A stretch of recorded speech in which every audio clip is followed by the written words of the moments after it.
अस्सलामुअलैकुम वज़ीर आज़म साहब, मेरा नाम है हुरैरन, मैं मनसब की रहने वाली हूँ। मैं आपसे बात करना चाहती हूँ।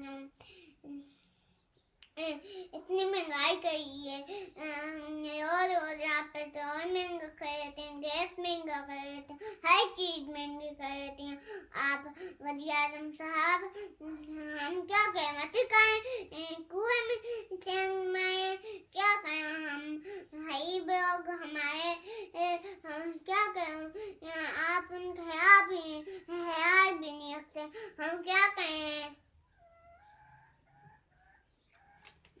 आप इतनी महंगाई करी है, इतनी ज़्यादा कापियाँ इतनी महंगी करी है, गैस महंगी आपने करी है, इतना कुछ महंगा करी है आपने। फीसें बहुत ज़्यादा हैं, मेरे पापा भी तो फौत हैं। हम क्या करें? समंदर में जान मारे, हम मट्टी खाएं, हम क्या करें? वज़ीर आज़म साहब, हम क्या करें? बताएं ना, खुदा का वास्ता वज़ीर आज़म साहब, हमें पानी पाकिस्तान दे दें, हमें नया पाकिस्तान नहीं चाहिए। अल्लाह हाफ़िज़।